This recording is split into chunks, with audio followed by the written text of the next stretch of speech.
जय श्री कृष्णा। राधे राधे।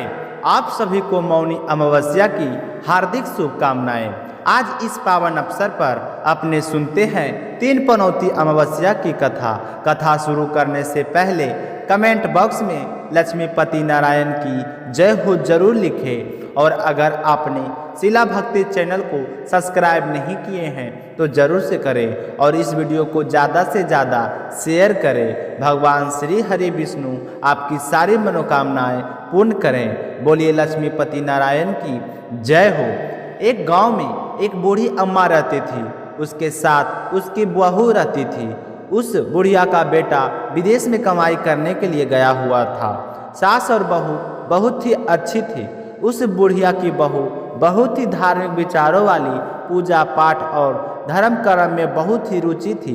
एक दिन वह अपने सास से आकर बोली कि माँ जी, मैं आज व्रत रखना चाहती हूँ। तो उसकी सासू ने कहा कि बेटा, आज ऐसी क्या बात है, तुम कौन सा व्रत रखना चाहती हो?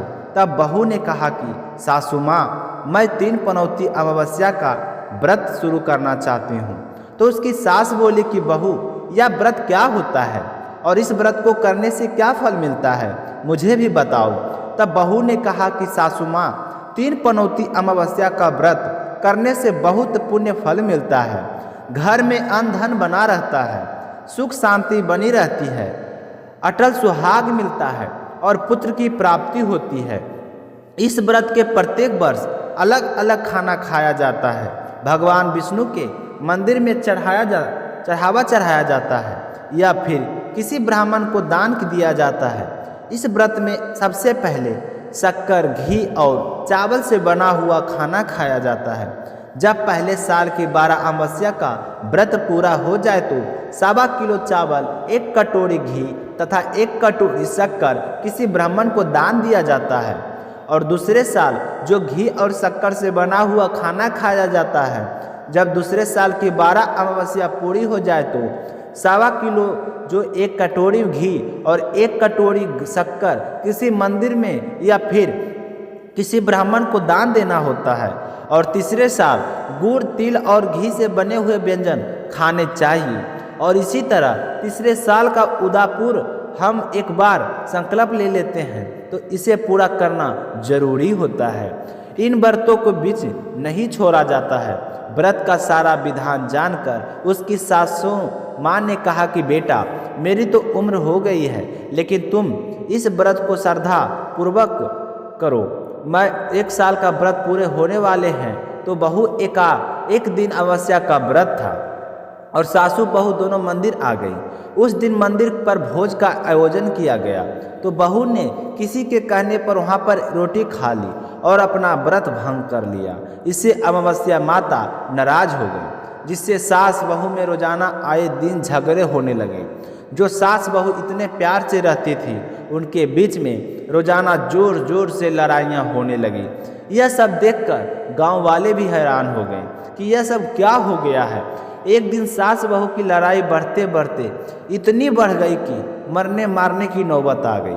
तभी अड़ोस पड़ोस के लोग वहाँ पर इकट्ठा हो गए और बुढ़िया से पूछने लगे कि क्या बात हो गई है, तुम दोनों के बीच रोजाना इस तरह से झगड़ा क्यों होता है? तो वह बुढ़िया बोली कि यह जब से मेरे घर में बहू बनकर आई है, तब से हमारे घर की तो लक्ष्मी ही चली गई है।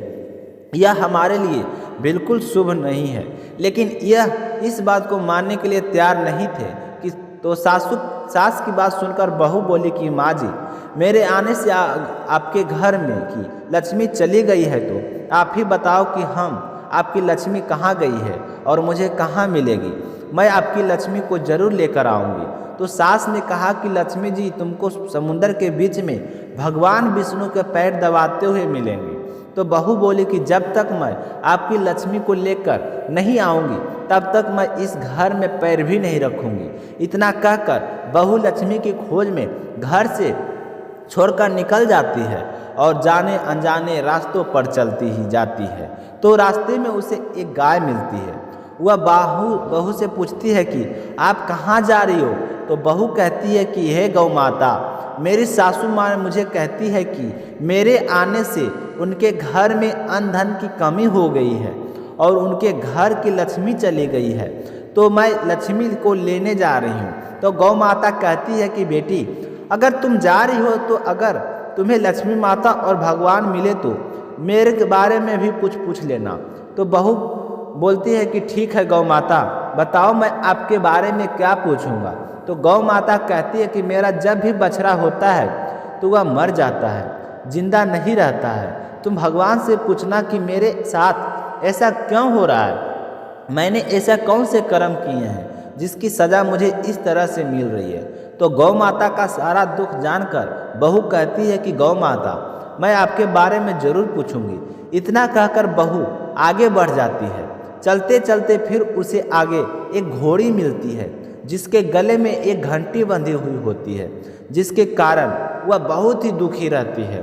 तो घोड़ी भी इसी तरह सवाल करती है कि बेटी तुम कहाँ जा रही हो और किस लिए जा रही हो। तो बहू कहती है कि मैं भगवान को ढूंढने के लिए जा रही हूँ। तो वह घोड़ी कहती है कि बेटी तुम मेरे भी दुख का निवारण जरूर पूछना। तब बहू कहती है कि जरूर पूछूंगी। क्या कहकर बहू आगे बढ़ती है। आगे जाते जाते बहू को एक अंधा और बहरा बुजुर्ग मिलता है जो रास्ते में बीचों बीच बैठा होता है। तो बहू सोचती है कि बेचारा रास्ते के बीच में बैठा है, कहीं इसे चोट ना लग जाए। तो वह पास जाकर कहती है कि बाबा उठो, सड़क के किनारे पर बैठ जाओ तो मैं तुम्हारी मदद करती हूँ। तो ऐसा कहकर उस बुजुर्ग व्यक्ति का हाथ थामकर उसे सड़क के किनारे एक पेड़ के नीचे बैठा देती है।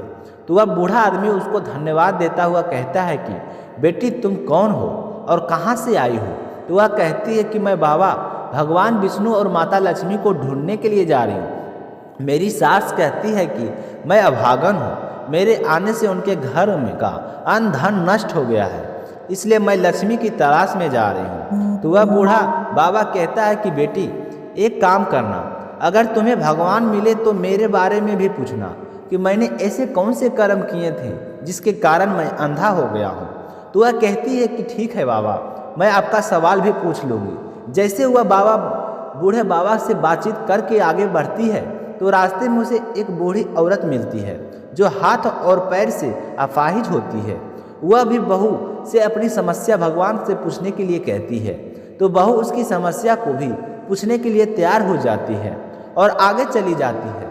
चलते चलते भूखे प्यास से बेहाल वह बिल्कुल थक जाती है और एक आम के पेड़ के नीचे बैठ जाती है।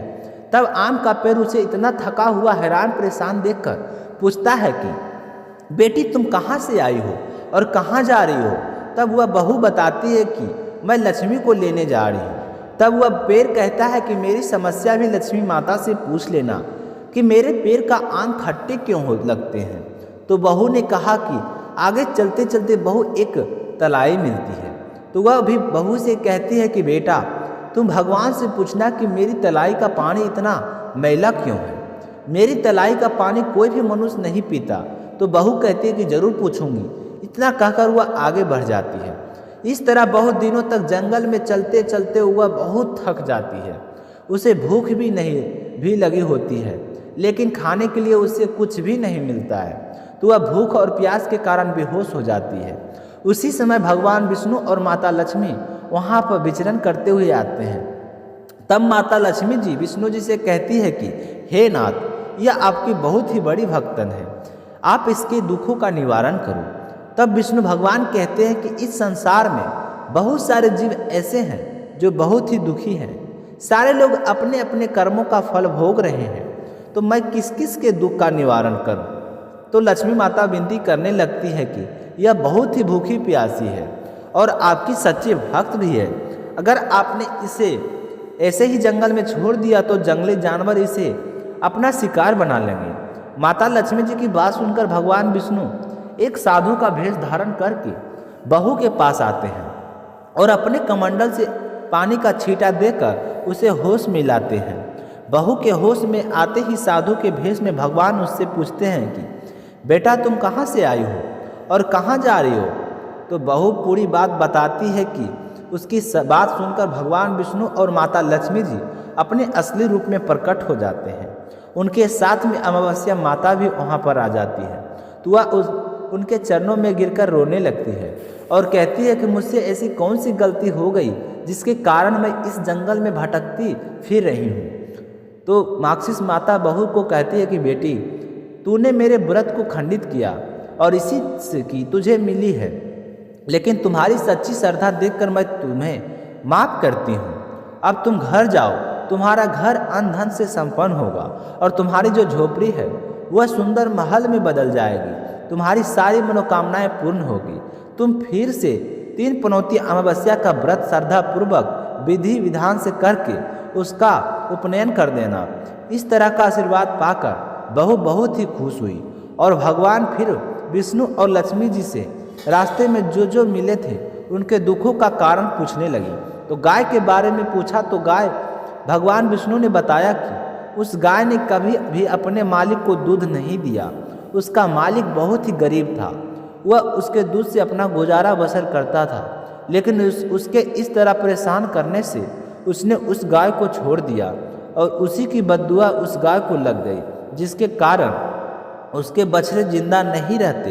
तुम ऐसा करना, उसका दूध निकालकर एक बार तुम पी लेना, जिसके बाद से उसके बछड़े जिंदा रहने लगेंगे, और उससे कहना कि अपने मालिक के घर वापस चली जाए। फिर बहू ने घोड़े के बारे में पूछा तो विष्णु भगवान ने बताया कि वह घोड़ी पिछले जन्म में आटा पीसने वाली महिला थी। जब भी वह गांव में के घरों का आटा पीसती तो उसमें मिलावट कर देती थी और आटा चुरा लेती थी, इसलिए उसके गले में चक्की का पाठ बंधे हुए हैं। तुम उसके पाठ खोल कर देना, वो बिल्कुल ठीक हो जाएगी। उसके बाद में उस बूढ़े बाबा के बारे में पूछा तो भगवान विष्णु ने बताया कि उस बूढ़े आदमी ने कभी भी मंदिर जाकर भगवान के दर्शन नहीं किए हैं, इसी कारण वह अंधा हो गया है। अगर वह मंदिर जाए और वहां जाकर भगवान भजन सुने तो उसकी आंखें ठीक हो सकती है। फिर जो पैरों में अपाई थी उस बुढ़िया के बारे में पूछा तो भगवान ने बताया कि उस बुढ़िया ने अपनी जवानी में कभी भी दान पुण्य नहीं किया था, इसलिए उसे यह सजा मिली है।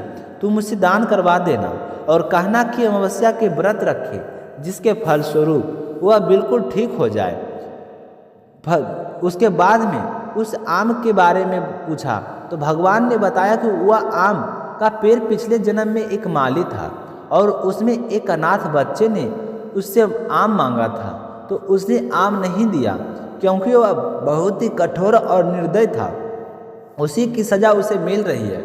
वह अपने दूसरे जन्म में आम का वृक्ष बना है और उसके आम इतने खट्टे हैं कि उसे कोई भी नहीं खाता।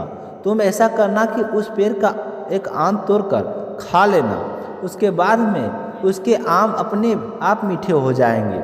उसके बाद में बहू ने अंतिम सवाल उस तलाई के बारे में पूछा तो भगवान ने बताया कि वह तलाई पिछले जन्म में देवरानी जेठानी थी।